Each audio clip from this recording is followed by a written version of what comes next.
बिस्मिल्लाहिर्रहमानिर्रहीम। अस्सलाम वालेकुम स्टूडेंट्स। आज का हमारा लेक्चर है सेलुलर ऑर्गेनाइजेशन इन एनिमल्स।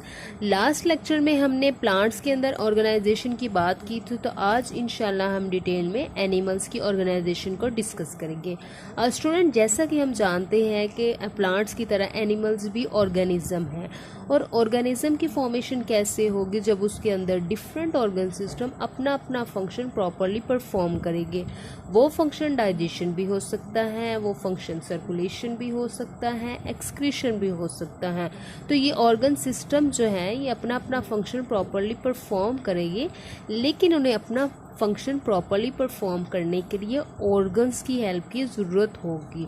तो ऑर्गन्स क्या होते हैं स्टूडेंट, जो कलेक्टिवली या सेपरेटली अपना फंक्शन परफॉर्म करते हैं ताकि ऑर्गन सिस्टम की हेल्प हो, आपस में वो एक दूसरे के साथ कोऑपरेट करते हैं। जैसे मैं एक ऑर्गन सिस्टम की यहाँ पे आपको एग्जांपल देती हूँ। डाइजेस्टिव सिस्टम एक ऑर्गन सिस्टम है। फंक्शन क्या है इसका? फूड की डाइजेशन। लेकिन अकेले ही उसकी डाइजेशन नहीं हो जाती, बल्कि उसके अंदर बहुत से ऐसे ऑर्गन्स हैं जो अपना अपना रोल प्ले करते हैं। For example oesophagus, mouth, stomach, liver, gall bladder, small intestine, large intestine, rectum, anus. Students, ये जब सारे ये ऑर्गन अपना अपना रोल, किसी दूसरे का रोल नहीं, परफॉर्म करेंगे तभी डाइजेशन होगी। इसी तरह से ऑर्गन सिस्टम किस पे डिपेंड करता है? ऑर्गन पे।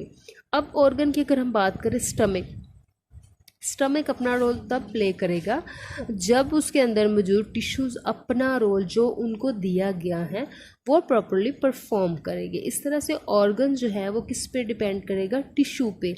अगर टिश्यू ने काम करना है प्रॉपरली तो फिर उसे किसकी ज़रूरत होगी? उसे सेल की ज़रूरत होगी। इस तरह से स्टूडेंट सारा का सारा जो ऑर्गेनिज्म है वो किस पे डिपेंड करता है? वो सेल पे डिपेंड करता है। सेल अपना रोल प्ले करेगा तो टिश्यू से ऑर्गन, ऑर्गन से ऑर्गन सिस्टम, और उससे पूरा ऑर्गेनिज्म इफ़ेक्टिवली अपना जो रोल है वो प्ले करेगा और अच्छी तरह से अपना टाइम पीरियड है वो गुजार लेगा।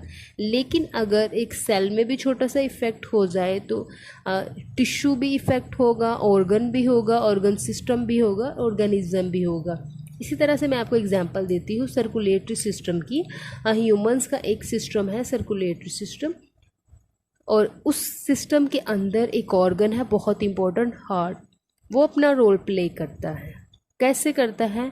जब उसके जो है ब्लड टिश्यूज़ वो अपना फंक्शन परफॉर्म करेंगे, और ब्लड टिश्यूज़ कैसे अपना रोल प्ले करेगा? With the help of cells. इस तरह से ये सारा का सारा सेल्स के ऊपर डिपेंड करता है। ये है सेलुलर ऑर्गेनाइजेशन इन एनिमल्स। नेक्स्ट हम कुछ एनिमल टिश्यूज़ को डिस्कस करेंगे। एग्जाम्पल के तौर पे मैंने 3 लिए हैं, muscle tissue, bone tissue and blood tissue.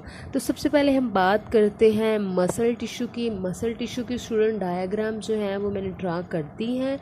Muscle cell जब डिफरेंट सेल एक फंक्शन परफॉर्म करेंगे तो वो एक टिश्यू बनाएगी। इसी तरह से मसल सेल का जो सेम फंक्शन होगा वो मसल टिश्यू की फॉर्मेशन कर देगा। मूवमेंट में बहुत ज़्यादा हेल्पफुल होते हैं, लाइक वॉकिंग, रनिंग। अगर किसी ऑब्जेक्ट को हमने पकड़ना है तो जब तक मसल्स की कॉन्ट्रैक्शन या रिलैक्सेशन नहीं होगी तो हम वो ऑब्जेक्ट नहीं पकड़ सकते। इसीलिए मूवमेंट में बहुत ज़्यादा ज़रूरी है मसल्स की कॉन्ट्रैक्शन एंड रिलैक्सेशन। इसके बाद है स्टूडेंट्स बोन टिश्यूज़ की डायग्राम भी आप देख सकते हैं। बोन टिश्यू भी तब ही इनकी फॉर्मेशन होगी बोन सेल से। ठीक है स्टूडेंट्स, और मसल्स की निस्बत ये ज़्यादा स्ट्रॉन्ग भी होते हैं और सॉलिड फॉर्म में भी होते हैं, क्योंकि ये हमारे बॉडी को सपोर्ट और शेप प्रोवाइड करते हैं।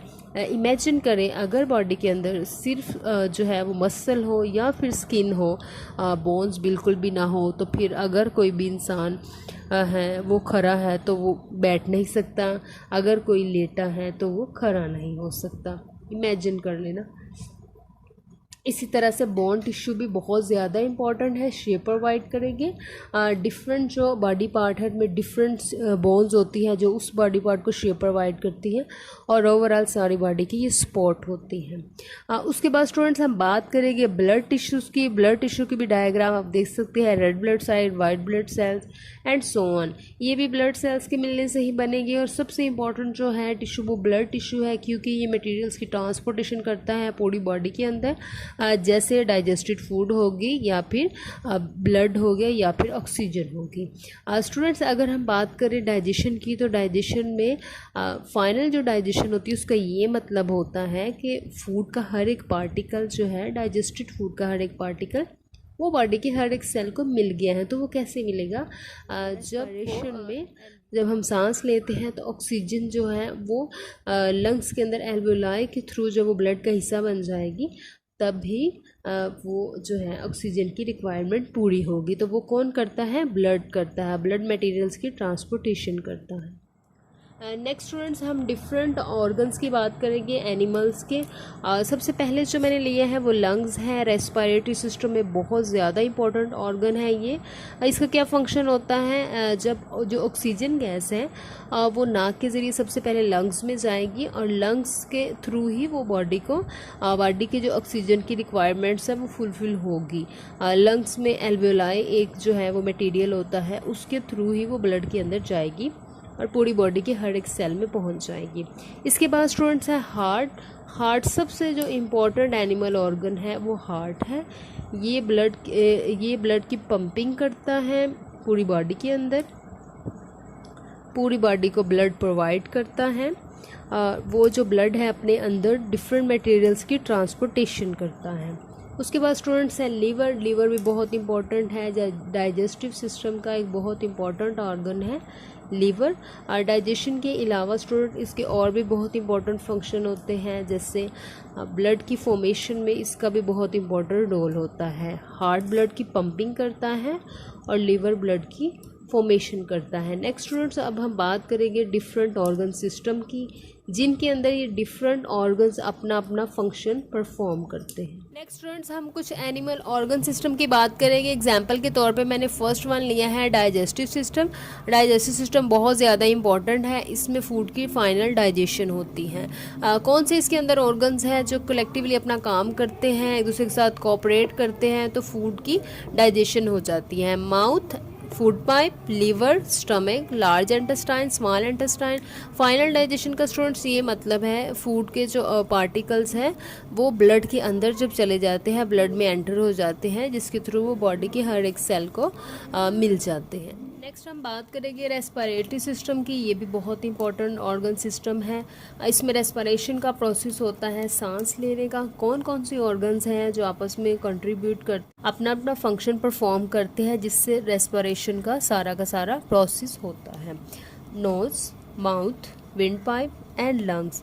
ऑक्सीजन गैस नाक के ज़रिए लंग्स में आती है और वहाँ से फिर वो ब्लड के थ्रू बॉडी के हर एक सेल में चले जाती है और जो हमारे जिस्म की ऑक्सीजन की ज़रूरियात होती हैं उनको पूरा करती हैं। इसी तरह से हर सेल से extra amount of carbon dioxide gas blood के थ्रू लंग्स में वापस आती हैं, वहाँ से वो माउथ के थ्रू बॉडी से बाहर चली जाती हैं। नेक्स्ट एक और बहुत इंपॉर्टेंट ऑर्गन सिस्टम है हमारे पास, सर्कुलेटरी सिस्टम। इसका क्या फंक्शन होता है? ये ब्लड की सर्कुलेशन करता है थ्रू आउट द बॉडी। इसके जो ऑर्गन्स हैं वो हार्ट और ब्लड वेसल्स है। Blood vessels, veins, arteries and capillaries. एक ब्लड वेसल्स हार्ट से बॉडी की तरफ ब्लड की सर्कुलेशन करती हैं और दूसरी बॉडी से हार्ट की तरफ ब्लड की सर्कुलेशन करती है। इस तरह से ये पूरी बॉडी के अंदर ब्लड की सर्कुलेशन करते हैं। नेक्स्ट स्टूडेंट्स हम डिस्कस करेंगे नर्वस सिस्टम को। ये भी बहुत इंपॉर्टेंट है, इसका फंक्शन भी बहुत इंपॉर्टेंट है। क्या फंक्शन होता है इसका? सेंस ऑर्गन्स ने जब किसी भी चेंज के अगेंस्ट रिएक्शन करना होता है तो उसके लिए उन्हें ब्रेन की ज़रूरत होती है। तो सेंस ऑर्गन्स क्या करते हैं? नर्व्स के थ्रू अपना मैसेज जो है वो ब्रेन को भेजते हैं और ब्रेन उसका रिप्लाई करता है, वो भी नर्व्स के थ्रू। उसके अकॉर्डिंग फिर सेंस ऑर्गन्स अपना रिएक्शन वो परफॉर्म करते हैं। फॉर एग्ज़ाम्पल, अगर किसी भी हमारा हाथ लग जाए किसी भी गर्म चीज़ को, तो जो हमारी स्किन होगी वो सेंसिटिव पार्ट होगी, सेंस ऑर्गन होगा एक स्किन। तो जब इसने रिएक्शन देना है, रिएक्शन इसका क्या होगा कि हमने अपना हाथ पीछे कर लिया, लेकिन हमें ये मैसेज किसने दिया कि आपने अपना हाथ पीछे करना है? ब्रेन ने। कैसे दिया? जब नर्व इम्पल्स की फॉर्म में मैसेज किया ब्रेन की तरफ, तो उसने फिर अपना रिस्पॉन्स दिया, उसके अकॉर्डिंग सेंस ऑर्गन ने अपना रिस्पॉन्स देके अपना हाथ पीछे कर लिया। 3 इंपॉर्टेंट ऑर्गन होते हैं इसके अंदर जो कलेक्टिवली काम करके वो मैसेजेस की ट्रांसपोर्टेशन करते हैं, brain, spinal cord and nerve. Brain और नर्व आपस में स्पाइनल कॉर्ड के थ्रू इंटरकनेक्टेड होते हैं। तो स्टूडेंट्स ये थी हमारी आज की वीडियो जिसमें मैंने सेलुलर ऑर्गेनाइजेशन इन एनिमल्स की बात की, किस तरह से सेल से लेके एक ऑर्गेनिज्म, सेल से स्टार्ट होकर एक ऑर्गेनिज्म की फॉर्मेशन होती है, वो आपस में किस तरह से इंटरकनेक्टेड होते हैं, cell, tissue, organ system and organism. इसके साथ ही फर्स्ट चैप्टर हमारा जो है वो एंड अप हो गया है। नेक्स्ट लेक्चर में इंशाल्लाह मैं जो इसकी एक्सरसाइज है वो सॉल्व करके आपसे शेयर करूँगी। ढेर सारी दुआओं और नेक तमन्नाओं के साथ अल्लाह हाफिज़।